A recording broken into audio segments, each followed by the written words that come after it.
Rhyen Staley is Director of Research at Dfending Education, protecting women's sports before they cease. And I've been looking forward to this. Hi, Rhyen. Good morning, Fawn. How are you? I'm okay. Are we in danger of them going away? You know what? I hope not. I don't think so. I think that we know from data that a vast majority of people are not down with the males and female sports. Like 86% or something. It's like almost everyone. Yeah, it's and the small amount of few that are on the other side of it probably really don't understand all the nuts and bolts. Let's do this. I spent 25 years coaching athletics, boys and girls, from junior high all the way up to Division I men's and women's. And every coach I've ever worked with always would talk about how you have to coach the males differently than the females because of how they operate from a mental standpoint, the physical differences in the two. I mean, we have rules in volleyball that differentiate the net height because of this, right? Softball and baseball have different field sizes and base pass sizes. I mean, it's ridiculous that you have the ACLU in front of the Supreme Court. By the way, that court case, we're waiting on the outcome from the justices.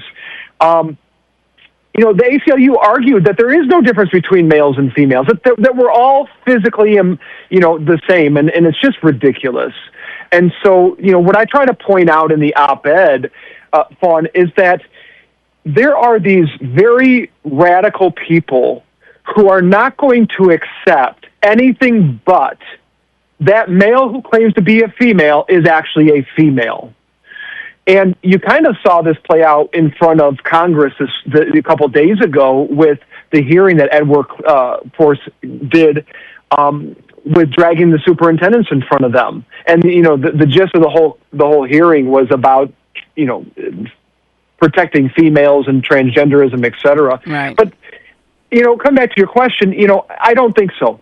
I don't think that this is going to play out for too long with allowing these biological males to be invading these female spaces. And it's unfortunate that we have to sit here and reaffirm things that human history has been proven over and over again. I just don't understand why anyone in their right mind can't understand that somebody who is born a male is not going to be stronger just because of the anatomical differences between the two. I don't care when they started their whatever fluids they're taking to change their gender. They're still biologically made up differently, and males are stronger. Facts. To your point, I mean, not that you and I need the data, but there's a 2022 research piece out of New Zealand, which comes to your point. They state that even in prenatal, the testosterone changes the makeup of the the male, and that even later on, if they start the hormone treatments, which let's not even get into the child part of this, right? Which is just obscene and gross. But it still gives the males an advantage because of the prenatal, access to testosterone and so forth. So really, I want to zoom out a little bit though, Fawn, because we can get deep in the weeds about those type of pieces, but what I really want to draw attention to overall, and we saw this play out with California with the high school male who won these multiple events against female track athletes, and he had to share the platform with the top finishing female. And people are like, well, why are his supporters upset? Well, they're upset, Fawn, because that indicates that he's actually not a full-out female, and that's not acceptable to these radicals. They want complete compliance and conversion to their queer theory. Anything less than that is not acceptable. And so when people have tried to present alternative events for transgender members, so let's say in this case a male who claims to be female, no one participated. And they didn't participate because that they would have to admit that they weren't actually biological female, which is true. Yeah. And so that's what I'm trying to draw, to help educate people on as to why they refuse to accept those accommodations. So I don't know why anybody would have ever done it in the first place, but this had to have started somewhere, and somebody somewhere had to say, well, we got to let them go against the girls because they can't win against the boys. That had to have been the only argument. I think at the individual level, I think that's there. I wrote about this in 2022 for Fox News. As a coach, I tried to raise awareness that there are going to be individual athletes, and there are going to be coaches who are going to go, well, they claim to be a female. The system says that's cool. I'm going to recruit this biological male because it's going to make my team win. And guess what Fox News put out just this last week?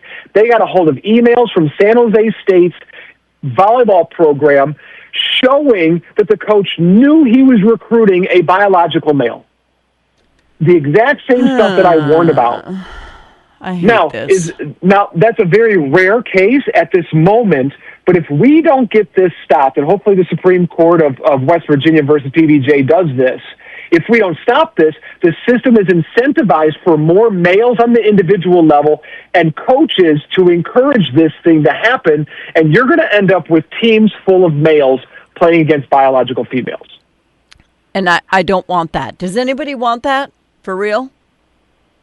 No one wants that. And then what's going to happen, coming back all the way, circle back around to your original question, females are going to stop competing. I would. If I had to go up against boys, I'd quit, because what's the point? You've worked your entire life to get to a goal to have a boy take it away from you. What's the point? Absolutely. I mean, this is already an issue just in general with athletes, where they get discouraged, and it's part of life. And sometimes it's political, people playing politics with stuff inside of the sports realm. I experienced it back in Little League. It happens. But this is a case where you're allowing biological males to invade the female space. And by the way, we're talking about sports here, but we're also talking about, Riley Gaines, talked about this, a ton about how, she had to share a locker room, and they're very vulnerable because, the swimmers are changing out of their swimsuits, and so forth. So we're talking about locker rooms. We're talking about overnight trips. I mean, that was one of the things that came out of the San Jose State thing with the Fox News expose, was that a lot of these young women had no idea he was a biological male, and they're sharing rooms and dressing rooms with him. Ugh, that's the part that bugs me the most, because if I were a 12-year-old girl and I was in a locker room and all of a sudden a dangly bit showed up where I was changing, I would freak out. I wouldn't have known where to look, what to do. I wouldn't have known what to do. Yeah, and these leftists like to operate on best case scenario with their point of view and worst case scenario from our vantage point. And so one of the things say, well, those males are not going to do that type of stuff. But we have evidence upon evidence. Look at Loudoun County, whose superintendent was just in front of Congress this week. And Loudoun County has had males taking, or at least one male taking video and photography for years of girls in the bathroom, and then had a biological female doing the same thing to males. And by the way, both of those things violate the school district's, cell phone policy. And as far as we know, because of FERPA laws, there's been no consequences for those individuals. So it's a real problem. Well, it's been a problem since day one, and for some reason the left has attached themselves to this as one of their biggest things to fight for. And if more than 80% of America agrees on something, how are they winning at it? How is it even happening? First of all, schools. I mean, these schools across the country, we've documented thousands of districts that have policies that protect, that keep information from the parents on these issues. So if a kid transitions at school, transitions in air quotes there, the staff is encouraged and in fact basically told that they are not to out the child to their parents unless they know that the parents are aware of this transgenderism. In fact, we also uncovered in Minnesota that almost every single school district, they built into their data policies that they're allowed to violate FERPA on this very issue. And so, it's a real problem from the school side. And of course, they've got, curriculums up the wazoo throughout the country. You have the media on their side. You have the politicians pulling it. You have politicians in this last week citing some sort of research that says, well, most people support this. No, they don't. No, they don't. Parents do not support this stuff. We have Mahmoud now, the Supreme Court case that says that parents can opt their children out of this stuff. So that's what parents need to do, by the way. Let's talk some action items here. Parents need to identify this curriculum in their schools. They need to opt their kids out. They need to start pushing back on if their district has these policies. I know in the St. Louis area, some of your more urban school districts are deep into the weeds with this stuff, and they're pushing this stuff in social emotional learning. Parents need to stand up to that. They need to say no more of this stuff. They need to vote in school board members who are going to come and push back on this stuff. And by the way, Fawn, it's not just the schools; it's in their club sports leagues. They need to check out what's going on with your sports leagues. What's going on with your Girl Scouts if your child is in Girl Scouts. I just showed one of my coworkers the other day a link to a Girl Scouts website, and it's just riddled with this stuff. So they're training the young girls to accept this stuff. Just no. I mean, there will be a few who come from homes where this sort of thing is like, you better deal with this. These folks need, a chance to. And I agree. They need a chance too. It's just not against girls. It should be against each other. So, yeah, and that's the thing, Fawn. It's, they reject the talking points. I'm talking to you and your audience. Reject the talking points from the left that these males are being banned from athletics. They're not being banned from athletics. They're being banned from competing against the opposite sex, period. If they want to compete, there are so many opportunities to compete. There's intramurals, there are club sports, and let's face it, these club teams will take almost anybody nowadays. You can find a team to compete on. Okay, so God bless the club sports arena for that. And maybe they're just not an athlete. You know what? Go find something else that you can excel at. And there are so many opportunities compared to when you and I were children that it's just insane. So we need to reject these woe is me type of talking points from the left. Right. And I'm out of time. So where do people go to learn more, sir? They can go to dfendinged.org. That's dfendinged.org.